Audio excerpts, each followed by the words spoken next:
ሰላም ክቡራት ተኸታተልቲ ሲኔማ ሰመረ ከመይ ጸኒሕኩም ብኩሉ እንቅርበልኩም ዘለና መደባት ሕጉሳት ክትኮኑ እናተመነና ንሕጂ ድማ ታሪኽ ህይወት ናይ ሓንቲ ካብቶም ካብ ሜዳ ኣትሒዞም መሪሕ ተራ ዝተጻወቱ ውርያት ስነ-ጥበባውያን ሃገርና ዝኾነት መዓሾ ሓለፋን ዘለዋ ብቕዓትን ዝድህስስ መደቢና ሒዝናልኩም መጺና ዘለና ክሳብ ፍጻሜ ብጽሞና ክትከታተሉና እናዓደምኩ ናብቲ መደብ የስክረኩም ሲኔማ ሰመረ ሰመረ كابيزي رابيزي حينا للنار فلتت حبوز دستا سحاب سنيت رفتا نغسل النهار سينما سمري ፍቅሪ ሞያ ወይ ስራሕ ብቐሊሉ ዝገድፍ ኣይኮነን ብንኡስካ እተጥርዮም ዝተፈላለዩ ሞያታት ንዘልዓለም ምሳኻዮም ዝነብሩ ልክዕ ከም ሓደ በሰላ ኣብ ሰውነትካ ምዝህልወካ ንዘልዓለም ዘይሃስስ ብፍላይ ሞያ ስነ ጥበብ ካብ ኣእምሮኻ ብቐሊሉ ዝሃስስ ኣይኮነን ገሌና ሰባት ናይ ሓደ ስራሕ ሞያውያን ገሌና ድማ ኣፍቀርቲ ናይቲ ሞያ ጥራይ ክንከውን ንኽእል ብልክዕ እንተመጺና ግን ካብቶም ሞያውያን እቶም ኣፍቀርቲ ወይ ተኸተልቲ ኢና ንበዝሕ ኣብዚ ኣጋጣሚ ገሊኦም ኣፍቀርቲ ብምሕር ተምሳጥ ናይቲ ዝስሕቦም ሞያ ኣዝዮም ቀሪቦም ንሪኦም ስምዒቶም ተዓዚቦም የውፅኡ ጥራይ ዘይኮነ እንተወሓደ ንእሽቶ ኣበርክቶ እውን ይህልዎም ነዚ ክግለጽ ጸንሐ ሓሳባት ዘራጉድ እምበር ካብቶም እንኾርዓሎም ካብ ሜዳ ኣትሒዞም ክሳብ ሕጂ ተዘካሪ ስም ዘትረፉ ስነ-ጥበባውያን ሃገርና ዝኾነት መዓሾ ሓለፋ ኢና ከነላልየኩም መዓሾ ሓለፋ ኣብ 1965 ኣወኪያ ተወሊዳ ክሳብ 1978 ከኣ ካብን ናብን ዓድን ባሕርን እናተመላለሰት ምስ ወለዳ ዓብያ ኣብዚ ዝተጠቕሰ ዓመት ዓይኒ ብዙሓት ክሕፀይዋ ዝደልዩ ኣግባዝ እናሰሓበት እንከላ ድማያ ናብ ገድሊ ናብ ህዝባዊ ግንባር ሓርነት ኤርትራ ዝተጸንበረት ብወታደራዊ ታዕሊም ድሕሪ ምሕላፋ መጀመርታ ኣብ ተዋጋእ ሰራዊትያ ተመዲባ ትቃለስ ነይራ ካብ 1981 ጀሚራ ድማ ኣብ ንጥፈታት ባህሊ ክትሳተፍ ተራእየት ካብ ሽዑ ኣትሒዛ ድማ ካብ ባህል ቦጦሎኒ ናብ ብርጌድ ካብኡ ናብ ክፍለ ሰራዊት እናተሰጋገረት ኣብ መወዳእታ ኣባል ክፍሊ ባህሊ ውድብ ህዝባዊ ግንባር ኮይና ናብ ጎደናታት ናጽነት ኣተወት ዕውታት ሰባት ክንርኢ እንከለና እቲ ህልው ኩነታቶም እምበር ነቲ ዝሓለፎ መንገዲ ኣይንገደሰሉን ኢና እንተኾነ ዝኾነ ኣብ ጽቡቕ ደረጃ ህይወት በፂሑ ዘሎ ሰብ ዓወታቱ ውፅኢት ጻዕሩ ድኻሙ ውፅኢት ሓያል ራእዩ ምዃኑ ክስሓት ኣይግባእን ኩሎም ዕውታት ሰባት ብተፈጥሮም ልዕሊ ካልኦት ሰባት ስለ ዝኾኑ ኣይኮኑን ዝዕወቱ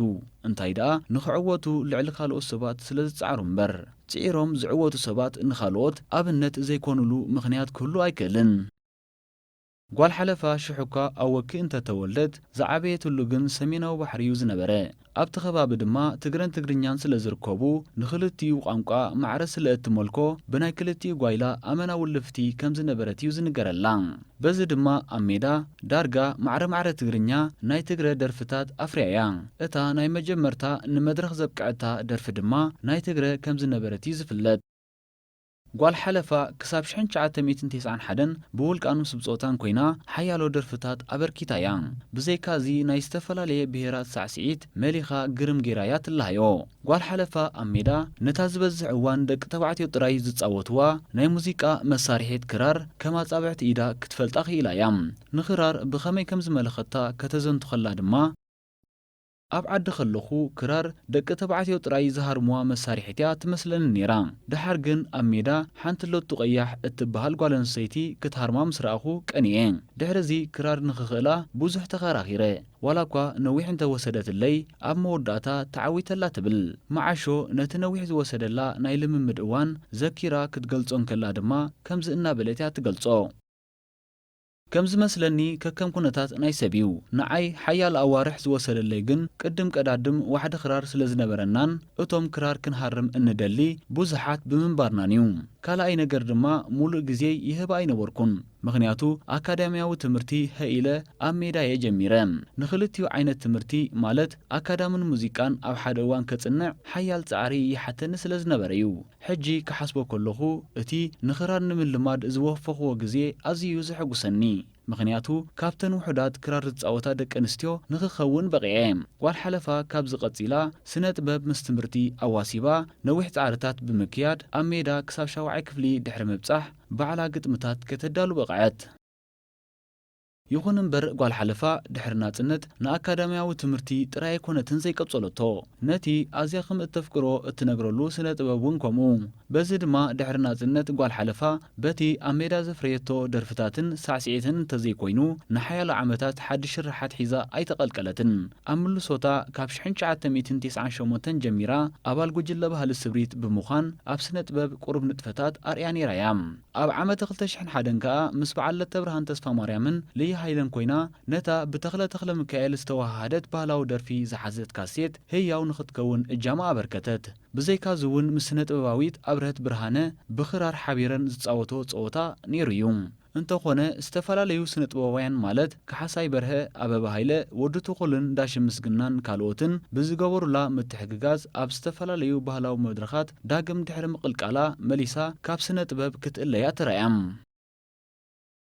ምኽንያቱ ኩሎም ዕዉታት ሰባት ብተፈጥሮ ልዕሊ ካልኦት ሰባት ስለ ዝኾኑ ዘይኮኑ ዝዕወቱ ንኽዕወቱ ልዕሊ ካልኦት ሰባት ስለ ዝጽዕሩ እዩ ዓወት እዞም ሰባት ውፅኢት ጻዕሪ ድኻም ሓያል ራእይ ምዃኑ ኣይሰሓትን ዕውት ስራሕ ርዩ ዘይቀንእ ሰብ የለን እንተኾነ እቲ ቅንኢ ናብቲ ህልው ደረጃ ዓወት እምበር ናብቲ ናብ ዓወት ዝወስድ መንገዲ ዘቕናዕ ኣይኮነን ጻዕሪ ሰባት ንኻልኦት ንኽጽዕሩ ምልኣት ድርኺት ከፈልፍል ይኽእል እዩ ስለዚ ካብ ዕዉታት ሰባት ጻዕሪ እንተተመሃርና ይጠቕመና እምበር ኣይጎድኣናን እዩ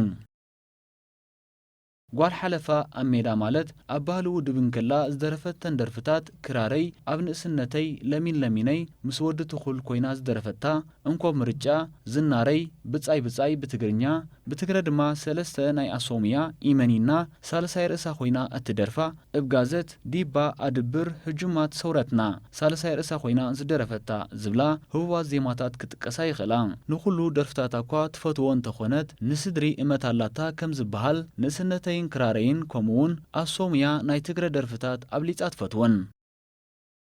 ኣብ ንእስነተይ ትብል ግጥምን ዜማን ናይ ተኽሊ ክፍለ ማርያም ወዲ ትኹሉ ዝሃባ ድማ ክደግማ ቪድዮ ክሊፕ ሰሪሓትላ ኣብ ንእስነተይ ቀደም ቆልዓ ከለኹ ካብታ ተእግሪ ተኺለ ኣፍ ምሰጽረኹ ክንእስ እምበር ደልየ ዓብየ ከለኹ ኮኸብ ወገግታ ብርሃን ወጋሕታ ፍቕሪ ወለዲ ስዋይ ዘይርሳዓታ ቅርኒብ ስገመይ ሸዊት ዕፉነይ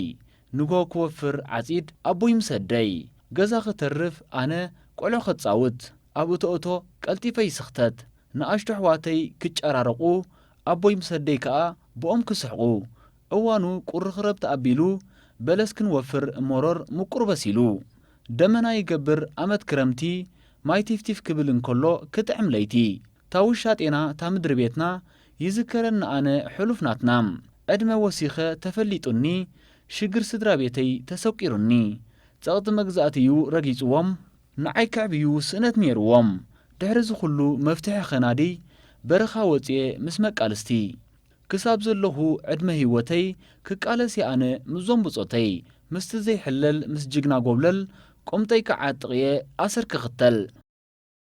ጓል ሓለፋ ኣብ ግዜ ቃልሲ ዝተፈላለየ በዓላት ንምምዕራግ ኣብ ዝተፈላለየ ሃገራት ዕዶት ጌራያ ኣብ ሓያሎ ከተማታት ኣሜሪካ ካናዳ ኤውሮጳ ሃገራት ስካንዲኔቪያን ሆላንድ ስዊዘርላንድ ኢንግላንድ ኢታልያ ጀርመን ግሪክ ሱዳን በጺሓያ ኣብ ሊብያ እውን በጺሓ ዝተፈላለዩ ምርኢታት ምስ ብጾታ ስነ ጥበባውያን ብምዃን ከተርኢ በቂዓያ